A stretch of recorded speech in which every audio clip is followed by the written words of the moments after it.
এখন চোখ রাখবো এই মুহূর্তের সবচেয়ে বড় খবরে। 21শে জানুয়ারি ভিক্টোরিয়া হাউসের সামনে সভা করতে পারবে না আইএসএফ। এই মুহূর্তের সবচেয়ে বড় খবর, 21শে জানুয়ারি ভিক্টোরিয়া হাউসের সামনে সভা করতে পারবে না আইএসএফ, জানিয়ে দিল কলকাতা হাইকোর্টের প্রধান বিচারপতি টি.এস. শিবজ্ঞানম ও হিরণময় ভট্টাচার্যের ডিভিশন বেঞ্চ।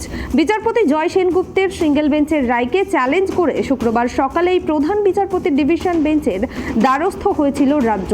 সেই শুনানিতেই প্রধান বিচারপতির বেঞ্চ জানিয়ে দিল আইএসএফ ভিক্টোরিয়া হাউসের সামনে সভা করতে পারবে না 21শে জানুয়ারি।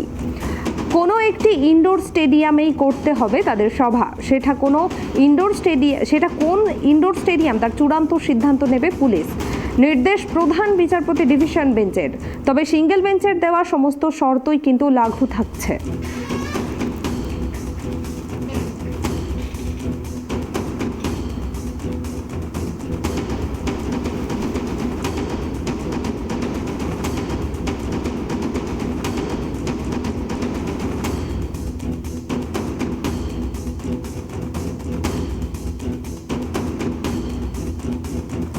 একুশে জানুয়ারি ভিক্টোরিয়া হাউসের সামনে সভা করতে পারবে না আইএসএফ, জানিয়ে দিল কলকাতা হাইকোর্টের প্রধান বিচারপতি টি.এস. শিবজ্ঞানম ও হিরণময় ভট্টাচার্যের ডিভিশন বেঞ্চ।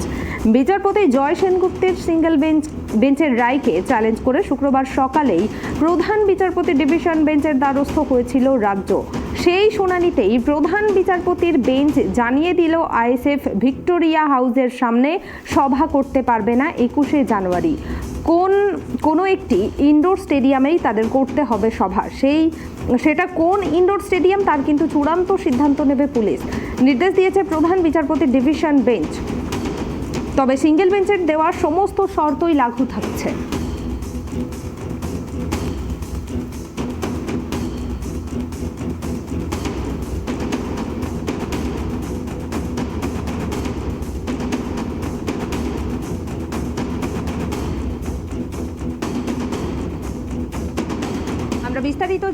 আমরা বিস্তারিত জেনে নেব। এই মুহূর্তে আমার সঙ্গে টেলিফোন লাইনে জুড়ে আছেন ট্রাইব টিভির প্রতিনিধি কলকাতা থেকে রিমিক।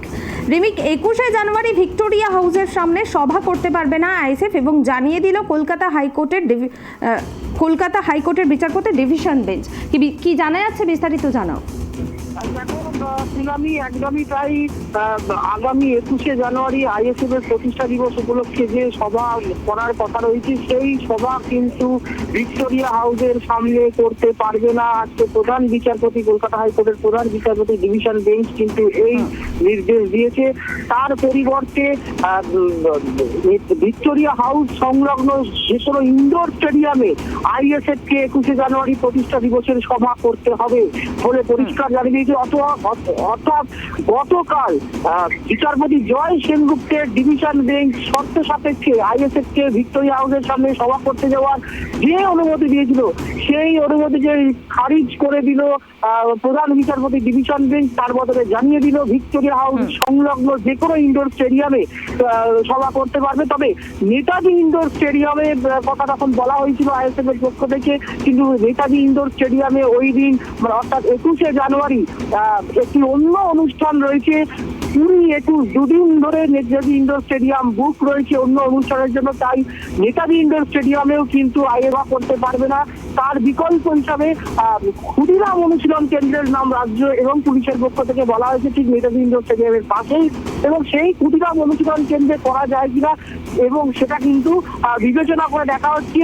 রাজ্য এবং যেটা প্রধান বিচারপতি ডিভিশন বেঞ্চ নির্দেশ দিয়েছেন, পুলিশ যে ইনডোর স্টেডিয়ামটা ঠিক করে দেবে সেই ইনডোর স্টেডিয়ামেই কিন্তু আইএসএফ কে সভা করতে হবে। অর্থাৎ আইএসএফ এর 21শে জানুয়ারির সভা কোথায় হবে সেটা চূড়ান্ত সিদ্ধান্ত কিন্তু পুলিশ নেবে, যে কোন ইনডোর স্টেডিয়ামে হবে। নেতাজি ইনডোর স্টেডিয়াম বুক রয়েছে, তাহলে কি ক্ষুদিরাম অনুশীলন কেন্দ্রে হবে নাকি অন্য কোনো ইনডোর স্টেডিয়ামে হবে, সেই নাম কিন্তু রাজ্য পুলিশের সঙ্গে আলোচনা করে কিছুক্ষণের মধ্যেই কিন্তু প্রধান বিচারপতি বা আদালতকে জানাবেন। সে তখনই কিন্তু জানা যাবে যে শেষ পর্যন্ত আইএসএফ এর 21শে জানুয়ারির প্রতিষ্ঠা দিবসের সভা কোথায় হচ্ছে। তবে এটা নিশ্চিত যে 21শে জানুয়ারি ভিক্টোরিয়া হাউসের সামনে কিন্তু আইএসএফ এর প্রতিষ্ঠা দিবসের সভা হবে না।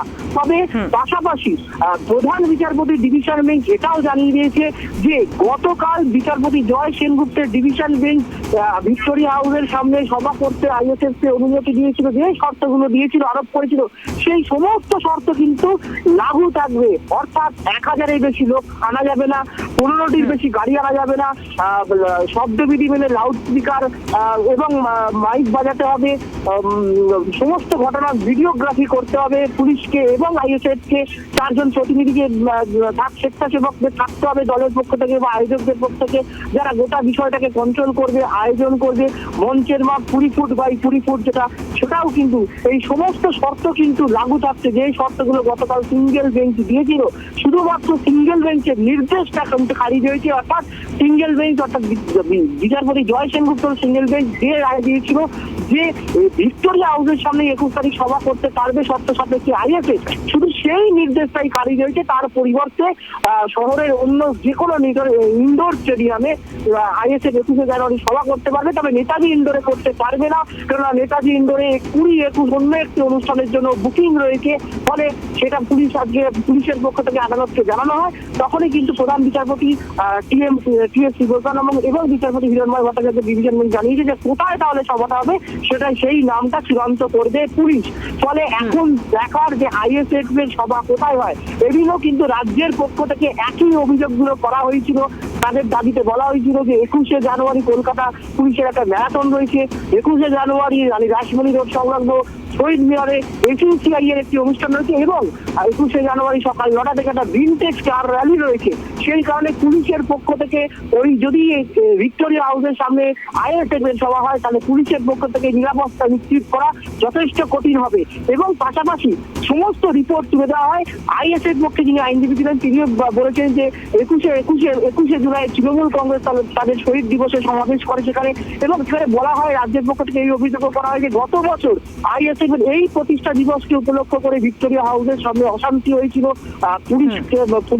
পুলিশকে মারধর করা হয়েছিল, গাড়ি ভাঙচুর করা হয়েছিল, চরম গন্ডগোল হয়েছিল এবং সেই ঘটনায় এফআইআর হয়েছিল। এবং নওশাদ সিদ্দিকী, সেই দলের যিনি নেতা, সেই নওশাদ সিদ্দিকী কিন্তু বিরুদ্ধে এফআইআর এবং তিনি 40 দিন কিন্তু পুলিশ কাস্টডিতে ছিলেন। ফলে এবারও কিন্তু সভাতে তিনি থাকবেন। এটা রাজ্যের পক্ষ থেকে বলা হয় যে এবারও কিন্তু সেই ব্যক্তি যিনি 40 দিন ধরে পুলিশের কাস্টডিতে ছিলেন গত বছরের অনুষ্ঠানে গন্ডগোলের জন্য, সেই তিনি এবারের অনুষ্ঠানেও থাকবেন। ফলে আবারও যে কোনো অশান্তি বা গন্ডগোল হবে না তার নিশ্চয়তা কোথায়?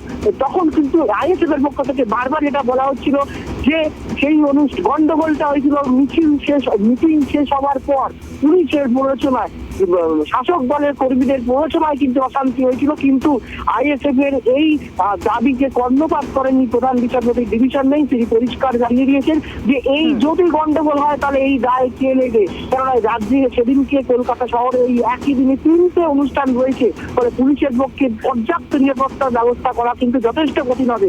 যদি কোনো গন্ডগোল হয় ভিক্টোরিয়া হাউসের সামনে হলে তাহলে সেই দায় কে নেবে, কেননা গত বছরও কিন্তু এই গন্ডগোল হয়েছিল এবং গত বছর এই গন্ডগোলের জন্য যিনি পুলিশ কাস্টডি দিয়েছিলেন তিনিও এবারে সভাতে থাকবে একদম। তারপরে আইএসএফ এর আইনজীবী পক্ষ থেকে যেটা বলা হয়েছিল যে তারা প্রথম যে দাবিটা রেখেছিল যে 5000 জনকে সমাবেশ, সেটাও কিন্তু খারিজ করে দিয়েছেন যে না, 1000 জনকে নিয়েই সমাবেশ করতে হবে কোনো ইনডোর স্টেডিয়ামে।